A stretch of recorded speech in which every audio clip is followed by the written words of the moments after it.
Muy buenas tardes a todos. ¿Qué tal? ¿Cómo están? De todos he sabido que en el mundo de la ópera los tenores siempre acaban llevándose la chica. Los barítonos son a menudo los malvados o amantes engañados, por no llamarlos de otra manera. Solo los bajos, como nuestro invitado de hoy, el bajo argentino Nahuel Di Pierro, están más allá de las sombras y los horrores.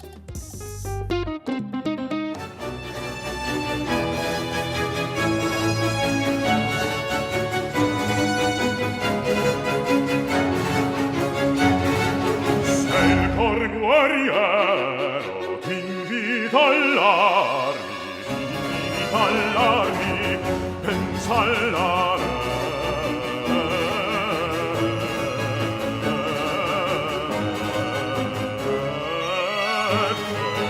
E al tuo dover, sei il cor guerriero, ti invito all'armi, pensa alla re.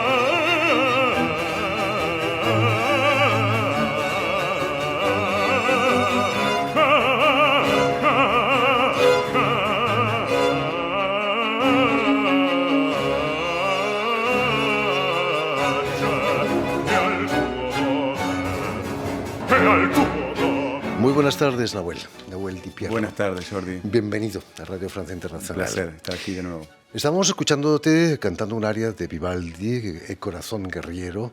Hay que tener un corazón guerrero para hacer una carrera en el mundo de la ópera. Hay que tener un corazón guerrero siempre. Hagamos lo que hagamos. Puede que especialmente continuando este camino en la música, en la ópera, en un mundo que aparentemente parece que cada vez le da menos espacio a la música clásica, a la ópera y a la cultura en general, lamentablemente, puede que sí que haya que reforzar un poco ese corazón guerrero. Al menos, Nahuel, tienes que reconocer que hay que tener un cierto arrojo para subirse a un escenario, defender un papel como lo haces tú, frente a 100 músicos de orquesta algunas veces. Hay que ser valiente, ¿no? Sí. Hay algo de inconsciente casi, ¿no? Sí, también.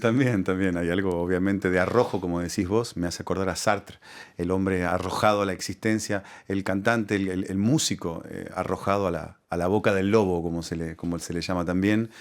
Hay algo de inconsciencia en el momento de la performance, en el momento de la función. Es mejor no pensar, siempre y cuando uno haya pensado mucho antes, ¿no? Durante los ensayos, durante el proceso creativo, muchas veces el pensamiento es nuestro mejor aliado, pero en el momento de la función, en el momento de cantar, a veces la mente puede jugar una mala pasada. Es mejor estar en un estado de concentración, por supuesto, pero sin demasiadas ideas que pasen por la cabeza. Además, el público no siempre es tierno con los cantantes, ¿no?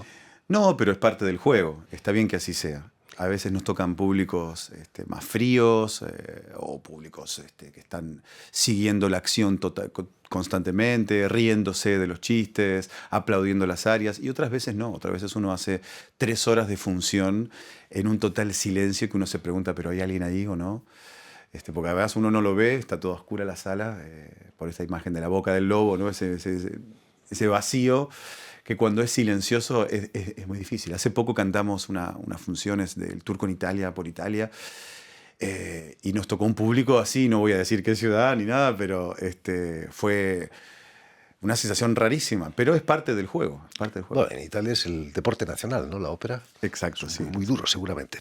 Has venido maravillosamente acompañado por Johannes Pranzola, director y primer violín del ensemble Diderot. Muy buenas tardes, Johannes, bienvenido. Hola, también buenas tardes. A Radio Francia. El ensemble Diderot lo creas en 2008, si no me equivoco. Sí, hace más de 15 años. Con una gran independencia musical, ¿no? Que solo has podido mantener creando tu propio sello discográfico, Audace Records. Audacia, siempre audacia, decía Danton. Bueno, es muy audacioso crear tu propio sello, entonces sí, pensamos que era un buen nombre. Porque hicimos un primer disco con otro sello y funcionó muy bien, y para el segundo disco nos propusieron las mismas condiciones y dijimos que no, que hay que avanzar, hay que hacer nuevas cosas, y Era muy difícil, o sea, de todos modos, hoy en día los músicos tienen que buscar el dinero ellos mismos para un proyecto y tienen que hacer casi todo. Las casas discográficas casi no hacen nada. Y entonces dijimos, bueno, lo hacemos nosotros. Mi compatriota y tocayo Jordi Savall hizo lo mismo después de un gran éxito con una película. ¿Creéis que vais a hacer lo mismo vosotros? Gran éxito. No sé, empezamos con un disco y muy humildes y ahora tenemos 50 discos ya en el sello. Entonces, igual no nos hace falta hacer una película. ¿Quién sabe? Algún día, quizás. Aunque Nahuel haya nacido en Buenos Aires y Joanes en el Tirol, Tirol del Sur, por cierto, ambos estáis anclados en París, como dice el tango, ¿no? Que que nos cantaste una vez aquí Sí, en estos sí, estudios. sí, lo recuerdo. ¿Cómo os conocisteis, Nahuel? Nos conocimos trabajando, tocando, cantando juntos. Creo que era un programa con música de Händel. Sí. ¿No? Estábamos de gira, ¿no? Sí, no sé si era con el Concert d'Astre, Sí. no sé, alguna producción de ópera. Sí, o sea, el mundo de la música barroca es muy pequeño y Nahuel hace un poco todo, también música barroca, también cantas en óperas barrocas y yo hago solo barroco, entonces sí. Tenéis un disco dedicado a las cantatas alemanas sí, para fue nuestra violín primera y colaboración. cantante solo. Sí. Mano Sí, a mano, sí. ¿no? Mano a mano, como otro tango también de Celedonio Flores y Gardel. Sí, es interesante porque cuando nos conocimos con Johannes, enseguida tuvimos algunas conversaciones en las que yo ya veía sus ideas, su sello aún estaba en formación, en idea, era un proyecto. Y es curioso e interesante ver la proliferación en los últimos años de los sellos independientes en el mundo. Es un fenómeno que, digamos, le da un poco de batalla a las grandes compañías que generalmente imponen mucho a sus artistas desde el repertorio. Vamos a notar que los cantantes de ópera siempre tienen que terminar haciendo un disco de Navidad o un disco de cuando tienen un hijo hacen un disco con canciones de cuna y el disco Mozart o el disco Verdi. Para un cantante es un poco ese el destino que muchos sueñan, que muchos soñamos también, ¿no? ¿Quién no quiere tener un contrato con una gran discográfica? Pero yo me di cuenta hace tiempo que me di cuenta que el camino que a mí me interesaba, si tenía la oportunidad de grabar, aún hoy en día, era por otro lado. Y el encuentro con Johannes para mí fue decisivo, porque el sello Audax Records es un sello que tiene, bueno, el Stay Curious, que es su lema, la iniciativa constante de buscar música que no haya sido necesariamente grabada, y también un espacio de creatividad sin límites, en la cual discutimos siempre los proyectos. Tengo la suerte de formar parte del roster de cantantes, de artistas que trabajan en el sello, y hemos hecho este primer disco de cantatas juntos, cantatas alemanas, con un repertorio también poco transitado, poco grabado, algunas obras que no eran grabadas. Y luego yo pude grabar mi disco de tango, que también era un proyecto que yo venía también trabajando la idea durante mucho tiempo. Y gracias a este sello tuve la libertad absoluta de elegir el repertorio, los músicos, las condiciones. La idea de Audax, sobre todo con los cantantes, es siempre de acompañarlos en la carrera, o sea, de grabar lo que quieren hacer en el momento que están haciendo en el escenario. Y también vamos un poco con tu voz. Grabamos cantatas con 2 graves en el primer disco y ya cambiamos un poco el repertorio como cambia tu voz. O sea, no vamos a imponer un disco, no sé, de Verdi, si no estás cantando Verdi solo para vender discos. Quizás además los grandes sellos internacionales no tienen el arrojo, la audacia que tenéis vosotros, ¿no? Se limitan a lo que se vende. Sí. Supongo que igual los fines comerciales siempre tienen que estar considerados porque, bueno, es una empresa que tiene sus presupuestos y sus historias, pero no es el motor, no es el dinero o la venta de discos la motivación que da lugar a un proyecto discográfico. Han ganado mucho dinero con los tres tenores, por ejemplo, también con los tres contratenores. ¿No has pensado hacer un disco con tres bajos? Jordi, me parece que es una buena idea, te la vamos a robar. Por favor, os la cedo. No, pero estaría muy bien. No quiero pensar en nombres, pero bueno, hay gente joven fantástica que podría hacerlo, ¿no? Sí, yo creo que bueno, que hay gente que es muy astuta y muy dotada para ver ese tipo de productos que pueden funcionar o no. La suerte de trabajar con un sello discográfico que le pertenece a un músico, a un artista, es que también está el otro lado, que es el lado justamente artístico, un sello que acompañe a un cantante en su carrera, que vaya atento a la evolución del cantante. Que no lo explota. Claro, y que está en diálogo constante, es único. Y la verdad que es una suerte. Johannes, has nacido en la región italiana de Alto Adige, en el Tirol del Sur. Es una de las pocas regiones europeas que es trilingüe, tiene el alemán, el italiano y el ladino, ¿no? Quizás eso te ha marcado un poco en tus inclinaciones musicales. No sé mis inclinaciones musicales, pero en mi vida sí, mucho. Que sí, he nacido hablando dos idiomas y estando entre estas dos culturas muy diferentes, o sea, la cultura alemana y luego el italiano. Y sí, creo que me ha abierto mucho la cabeza. O sea, he crecido en entre las montañas, que normalmente es un poco, te cierra todo un poco y tienes un poco... Pero con los dos idiomas, las dos culturas, sí, se abre mucho la mente y luego también me fui a Inglaterra para estudiar y todo. O sea, era toda una cosa, creo que de estos dos idiomas que me influye mucho. Precisamente has colaborado, hablando de Inglaterra, con grandes grupos barrocos como el The King's Consort, que no está mal, con el Concert d'Astrée aquí en Francia, el Concert Köln, pero es cierto que fuiste invitado por los chicos de la Filarmónica de Berlín para trabajar con ese grupo que tienen de música antigua. Sí, tienen esta orquesta, Concerto Melante, o sea, tienen dos orquestas, una que toca música barroca en instrumentos modernos, los Berliner Barocksolisten, y luego una orquesta que toca con instrumentos históricos, que es el Concerto Melante, y tocó, sí, con Han tenido ellos. que adaptarse, ¿no? Porque la Filarmónica de Berlín de los años 60 estaba muy lejos de la música antigua, ¿no? Sí, pero es increíble cómo están abiertos ¿cómo se dice? De esprit, para tocar repertorios que no conocen y que sí, es increíble trabajar con ellos y la calidad es Fantástica. fantástica. Sí. Me imagino. Nahuel, ¿cómo surge la idea de crear un álbum dedicado a áreas de bajo de la música barroca?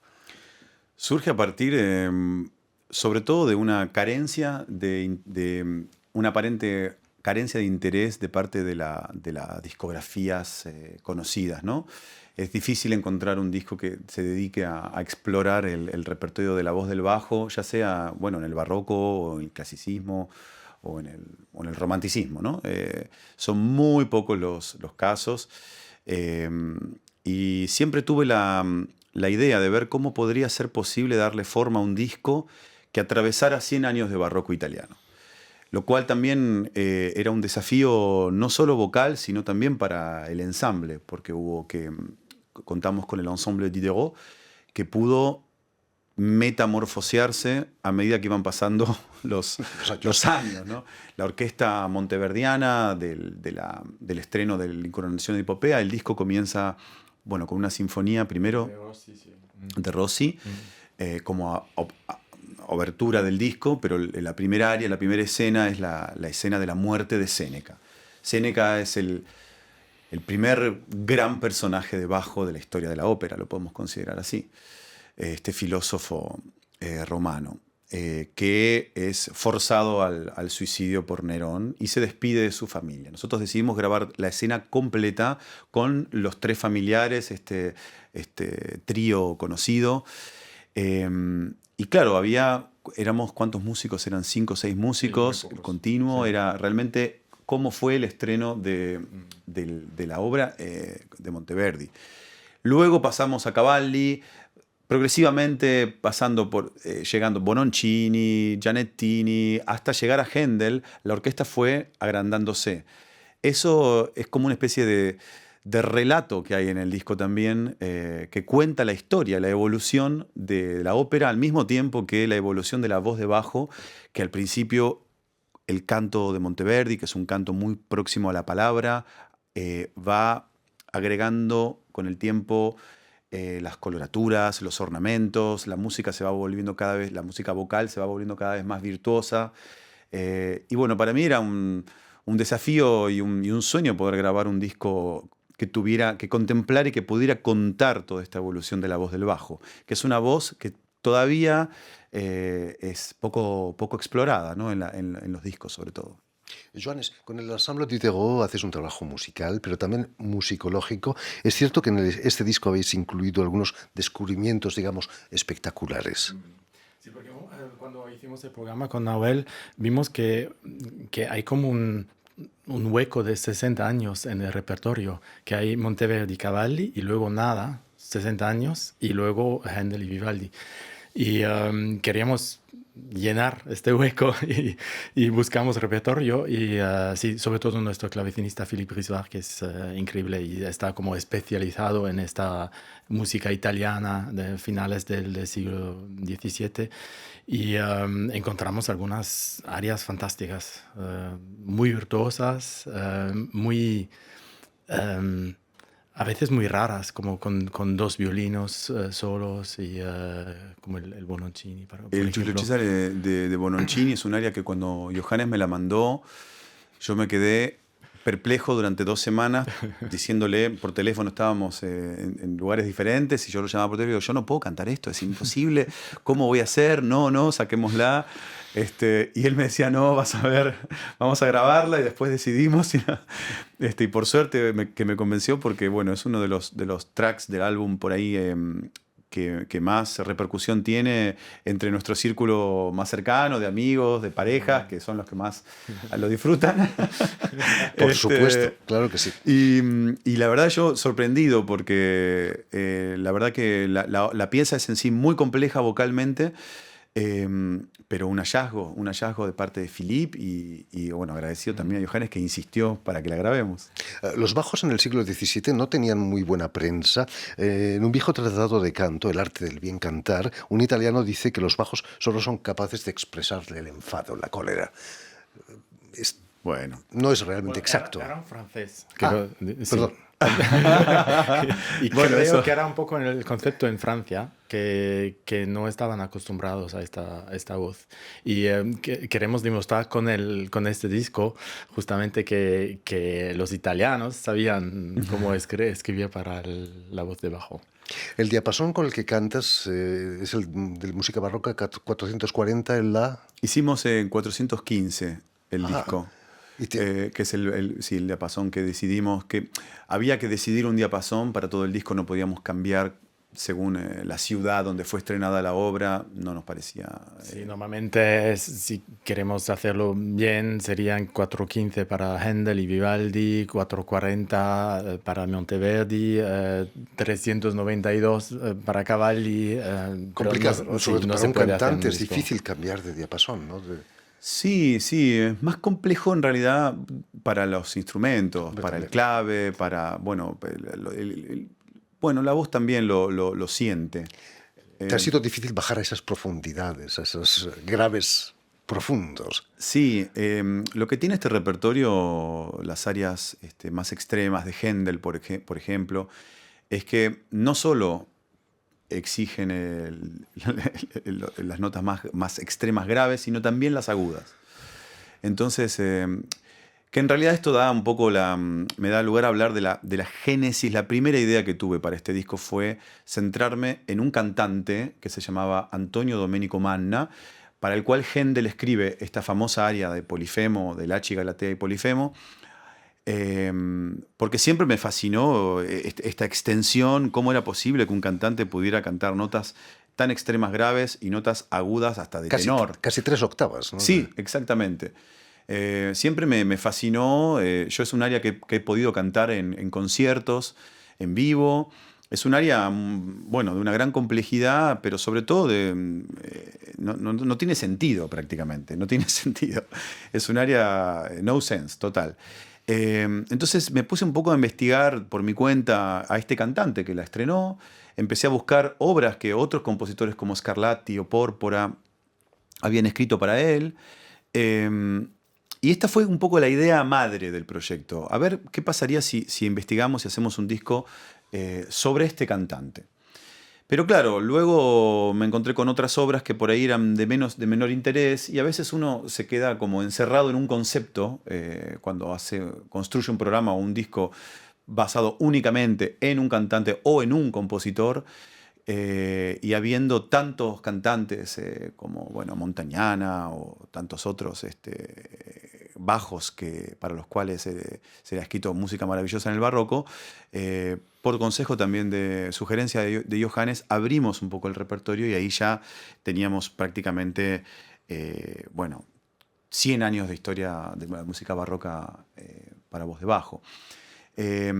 La dificultad de estas áreas justamente es tener la flexibilidad vocal que permita que la voz pueda responder tanto en el agudo como en el grave. Obviamente, hay que ser sinceros, en un estudio de grabación es mucho más fácil hacer esto porque uno tiene el tiempo para ir probando, vas ensayando. Obviamente que hacerlo en vivo tiene otra adrenalina, ¿no? Precisamente el disco va a dar pie quizás a conciertos en un futuro próximo. Sí, tenemos ya algunos proyectos de conciertos.